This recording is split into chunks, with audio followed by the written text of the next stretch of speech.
It's Ralston Live.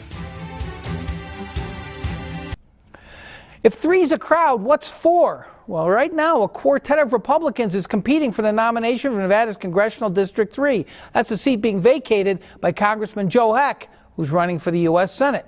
Here's a look at the four Republicans in the race so far. Former Nevada Policy Research Institute boss Andy Matthews, State Senate Majority Leader Michael Roberson, perennial candidate Danny Tarkanian, and Dr. Annette Teijeiro. She's an anesthesiologist whom we welcome as our guest this evening. Mr. Matthews visited Ralston Live back in July. You know what? We have yet to hear back from those other two candidates. Joining me, as I said, Dr. Annette Teijeiro. She's a Republican candidate for CD3. Welcome to the program. Thanks for coming on. Thank you, John, for having me here, and thank you to our Nevada community that's watching us today.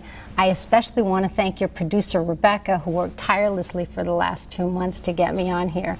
I really enjoy the opportunity, and I'd like to say that she actually spoke with my campaign staff, and she'd like you to be a moderator for our primary debate. That's with Michael Roberson, Danny Tarkanian, as you said, and yeah, that's right, it's Andy Matthews. And I also remember the last time that I was on your show, you were so kind and you gave me a gift. So I want to return the favor. I gave you a gift? You did. I kind of find it hard to believe this is going on. Don't get me wrong, Rebecca's a wonderful producer, but here you are. You're giving me a fan now. You have a computer out here. You are now an official fan. Okay. Now, what is that computer for? Did you find those pictures of me on the internet? Well, what is going on? No, John. I like to be prepared because I know you like to ask some challenging questions. I'm going to try. Let's get started, and I appreciate the fan. I'm a fan of the fan already.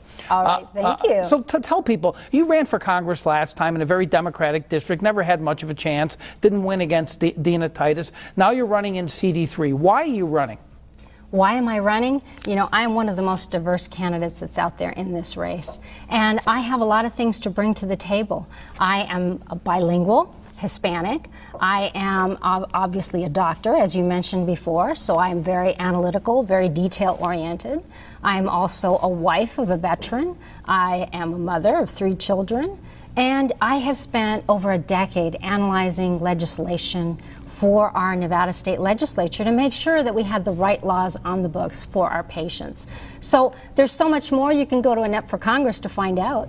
Indeed, I have done that, and we'll talk about that in just a moment. But, okay, you're a successful doctor. You have a great family. You've been involved in some issues in the past. Why do you think Congress is the place for you, and why are you the best candidate? I mentioned that there's 4 other candidates. Eventually, the Democrats, we think, will find somebody. Why are you the best candidate? I'm the best candidate, John, because I just told you some of the things that I have. A lot of the other candidates, there's only one other candidate that actually has children, so I'm a parent. It matters to have children to run for Congress? Absolutely, because Really? I have skin in the game, John. I have children, so we have to make sure that this country is on the right track. We have to make sure that there are opportunities for everybody. I come from a low-income family, so I know what it's like to have to live paycheck to paycheck, to struggle, to be able to have an education that brings me to the level that I am now. All those things, that's what I bring to the table that the others may not, obviously. All right, let's talk about some issues that are going to be important in this race. And one of them I mentioned earlier, which was this vote in the House on the Iran deal that the president negotiated, and John Kerry